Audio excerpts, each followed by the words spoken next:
Assalamualaikum warahmatullahi wabarakatuh. Kami dari kelompok 1 akan mempresentasikan perencanaan pembangunan daerah yang berisi materi arti dan ruang lingkup perencanaan. Sebelumnya, saya akan memperkenalkan kelompok saya yang terdiri dari yang pertama ada Arlista Dewi Januariska dengan NIM PMM2 2017, yang kedua ada Mumtahana Honesti Ramadhani dengan NIM PMM2 2068, dan yang terakhir ada Ratnasari dengan NIM PMM2 2084. Berikut ada pokok bahasan yang akan kami sampaikan. Yang pertama ada pengertian perencanaan, yang kedua ada masalah dalam perencanaan pembangunan, yang ketiga ada langkah-langkah dalam perencanaan wilayah, yang keempat ada mengapa perencanaan diperlukan, yang kelima ada tujuan dan manfaat perencanaan daerah, yang keenam ada bidang-bidang yang mencakup dalam perencanaan daerah, yang ketujuh jenis-jenis perencanaan wilayah, dan yang terakhir tingkat-tingkat perencanaan wilayah. Yang pertama, kami akan menjelaskan apa itu perencanaan. Perencanaan adalah teknik cara untuk mencapai tujuan-tujuannya, untuk mewujudkan maksud dan sasaran tertentu yang telah ditentukan sebelumnya, dan telah dirumuskan dengan baik oleh Badan Perencana Pusat. Perencanaan dalam arti umum adalah menyangkut serangkaian tindakan yang ditunjukkan untuk memecahkan persoalan di masa depan. Tujuan perencanaan. Tujuan perencanaan adalah untuk meningkatkan laju pertumbuhan ekonomi. Menurut Dr. Gatkiel, bagi pembangunan ekonomi, perencanaan mengandung arti pengarahan atau pengaturan eksternal kegiatan ekonomi oleh Badan Perencanaan, yang dalam banyak hal disamakan dengan pemerintahan negara. Itu berarti peningkatan laju pembentukan modal dengan cara meningkatkan tingkat pendapatan, tabungan, dan investasi. Akan tetapi, peningkatan laju pembentukan modal pada perekonomian terbelakang dihadapkan pada sejumlah kesulitan.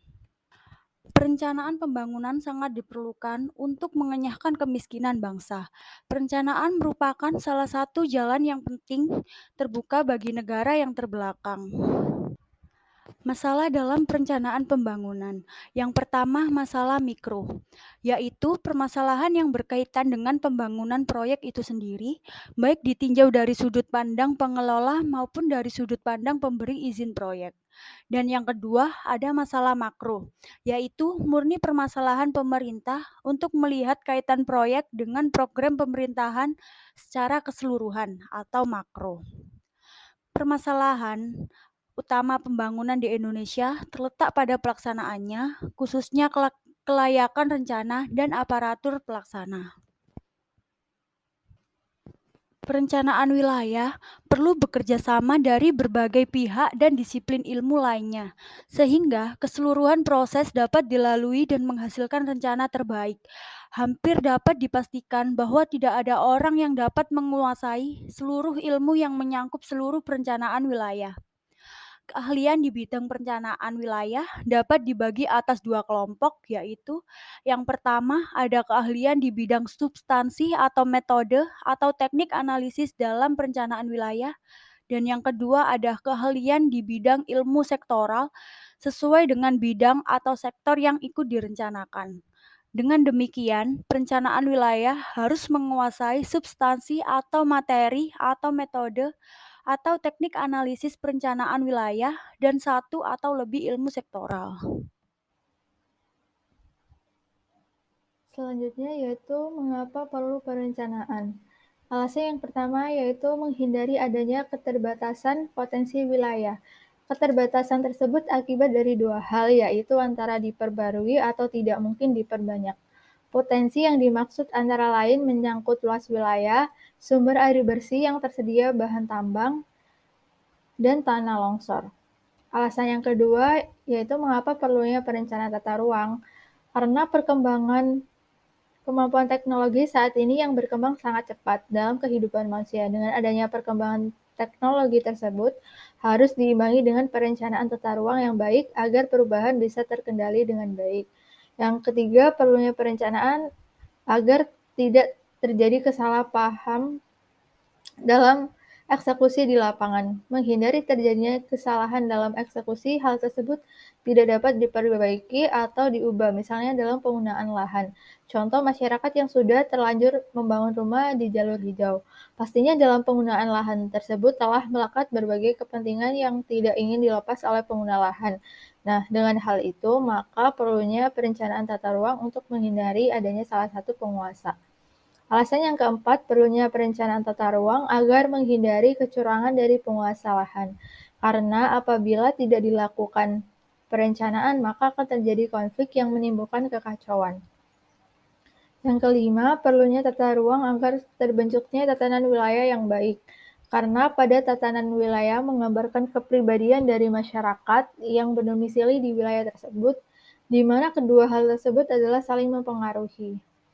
Masyarakat yang tidak berdisiplin, tidak mematuhi aturan yang berlaku, cenderung membuat wilayah tidak tertata. Tetapi, sisi lain, wilayah yang tidak tertata juga cenderung membuat masyarakatnya tidak disiplin. Dari kelima alasan tersebut meyakinkan bahwa perencanaan wilayah mutlak diperlukan. Pembahasan selanjutnya yaitu tujuan dan manfaat. Perencanaan wilayah, tujuan perencanaan wilayah adalah menciptakan kehidupan yang efisien, nyaman, serta lestari. Manfaat perencanaan wilayah bagi perekonomian yaitu dapat membantu atau memandu para pelaku ekonomi untuk memilih kegiatan apa yang perlu dikembangkan, baik di masa yang akan datang dan di mana di lokasi kegiatan seperti itu diizinkan. Hal ini bisa mempercepat proses pembangunan karena investor mendapatkan kepastian hukum tentang lokasi usahanya dan menjamin keteraturan dan menjauhkan benturan kepentingan.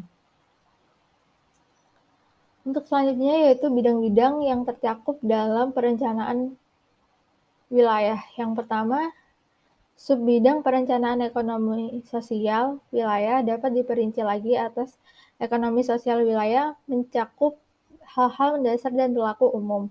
Yang kedua, ekonomi sosial perkotaan mencakup butiran masalah spesifik perkotaan. Ekonomi sosial pedesaan mencakup butiran spesifik pedesaan. Yang kedua, sub bidang perencanaan tata ruang atau tata guna lahan dapat diperinci atas tata ruang tingkat nasional, tata ruang tingkat provinsi, tata ruang tingkat kabupaten atau kota. Yang ketiga, subbidang perencanaan khusus seperti perencanaan lingkungan, perencanaan pemukiman atau perumahan, perencanaan transportasi. Yang keempat, subbidang perencanaan proyek site planning seperti perencanaan lokasi proyek pasar, perencanaan lokasi proyek pendidikan, perencanaan lokasi proyek rumah sakit, perencanaan lokasi proyek real estate, dan yang terakhir perencanaan lokasi proyek pertanian. Penjelasan selanjutnya, jenis-jenis perencanaan wilayah. Menurut Glanson 1974 menyebutkan tipe-tipe perencanaan. 1. Physical planning and economy planning. 2. Allocative and innovative planning. 3. Multi or single objective planning. 4. Indicative or imperative planning. Tingkat perencanaan wilayah, tingkat perencanaan dan sumber dana.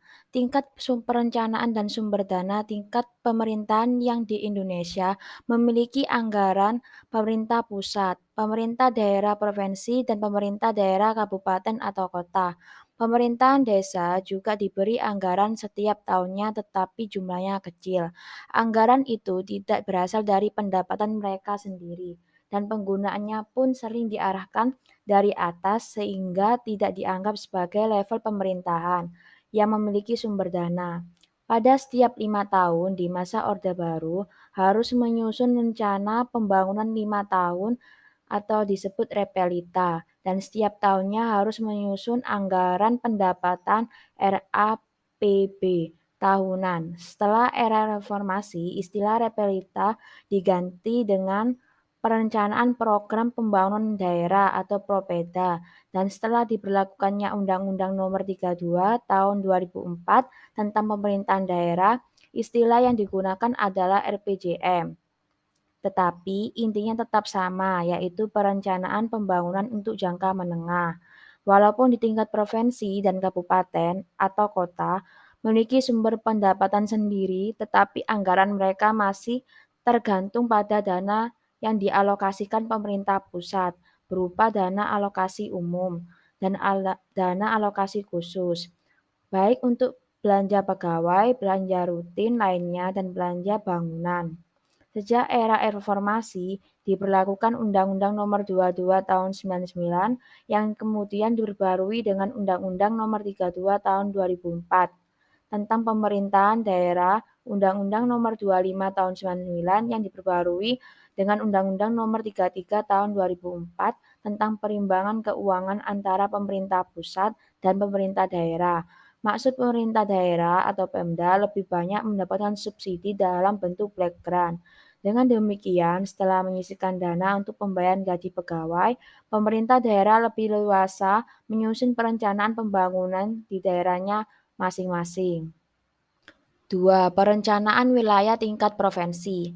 Repelita ini kemudian lebih diperinci dalam bentuk sarlita, sasaran pelita. Setelah diberlakukannya Undang-Undang Nomor 32 Tahun 2004 tentang pemerintahan daerah wajib menyusun RPJP, Rencana Pembangunan Jangka Panjang, dengan masa perencanaan 20 tahun ke depan, dan RPJM, Rencana Pembangunan Jangka Menengah, dengan masa perencanaan tahun ke depan. RPJM dirinci ke dalam rencana tahunan yang disebut RKPD, Rencana Kerja Pembangunan Daerah. RPIM juga dirinci masing-masing instansi pelaksana dengan menyusun Renstra SKPD, Rencana Strategis Satuan Kerja Perangkat Daerah. Repelita ini kemudian dijabarkan ke dalam program tahunan dalam Rencana Anggaran Pendapatan dan Belanja Daerah RAPBD. Akan tetapi dalam pelaksanaannya menyusun RAPBD sering tidak terlihat dengan jelas terhadap repelita. Setelah era reformasi, istilah yang dipakai adalah Propeda, Program Pembangunan Daerah, yang isinya lebih kurang sama dengan repelita. Apapun rinciannya, lebih lanjut dinamakan Renstra, Rencana Strategi. Sekarang istilah yang digunakan adalah RPJM, kemudian dirinci ke dalam rencana tahunan yang disebut RKPD, Rencana Pembangunan Daerah. Nomor 3, perencanaan wilayah tingkat kabupaten atau kota. Penyusunan program prasarana kota secara terpadu atau P3KT. P3KT menghasilkan program jangka menengah atau PIM, yaitu program pembangunan untuk masa 5 sampai 6 tahun. P3KT ini sudah menyebutkan proyek di mana lokasinya kapan dilaksanakan dan dari mana sumber dananya. Perencanaan model P3KT selain bersifat spasial, lokasi proyek yang terlihat di dalam peta sekaligus dilengkapi rencana proyek untuk setiap tahunnya. Besarnya biaya yang dibutuhkan dan diperkirakan sumber dana untuk membiayai proyek tersebut. Sayangnya, PJM P3KT hanya menyangkut wilayah yang sudah dikategorikan sebagai kota termasuk ibu kota kecamatan di kabupaten yang sudah dianggap memiliki ciri-ciri perkotaan, tetapi belum mencakup wilayah perdesaan. 4. Perencanaan wilayah tingkat kecamatan. Perencanaan wilayah untuk ibu kota kecamatan juga sudah dilaksanakan, biasanya disebut Rencana Umum Tata Ruang Ibu Kota Kecamatan atau RUTR-IKK. Pelaksana penyusunan tata ruang ini adalah instansi kabupaten, bukan aparat pemerintahan dari kecamatan yang bersangkutan. Aparat kecamatan hanya memberi data atau masukan, menyangka dan memberi pendapat pada saat rencana itu diskusikan. Luas cakupan rencana ini hanya ibu kota kecamatan dan tidak seluruh wilayah kecamatan RUTR-IKK. Sebetulnya sudah cukup spasial dan setelah mendapatkan persetujuan DPRD dan diperdakan oleh Pemda, digunakan dalam penentuan pemberian izin lokasi bagi para investor RUTR IKK dan tidak dilanjuti dengan perencanaan detail ruang kota, di mana sudah terlihat row jalan, jarak bangunan dari bahu jalan, lebar jalan yang akan dibangun, dimensi drainase, kepadatan dalam ketinggian bangunan, bentuk taman kota, dan lokasi fasilitas umum. Akan tetapi hanya sebagian kecil saja dari wilayah RUTR yang dibuat rencana detailnya. Dan yang terakhir, perencanaan pada level proyek. Perencanaan ini berkaitan dengan suatu proyek tertentu yang dianggap cukup besar. Dikenal apa yang dinamakan set planning, yaitu penentuan tempat berbagai kegiatan yang tercakup dalam proyek tersebut. Misalnya proyek sei ular, proyek asahan, proyek irigasi bab, balon, dan proyek pabrik blok prosea. Perencanaan ini jelas bersifat spasial dan biasanya lebih konkret dibandingkan dengan rencana tata ruang perkotaan. Sifatnya sudah sama atau bahkan lebih rinci dari rencana detail ruang kota. Set planning biasanya dikerjakan oleh disiplin ilmu teknik sipil atau arsitek dan bukan lab perencanaan wilayah. Perencanaan wilayah hanya menentukan atau menyarankan lokasinya. Demikian presentasi dari kelompok 1, kurang lebihnya mohon dimaklumi. Terima kasih.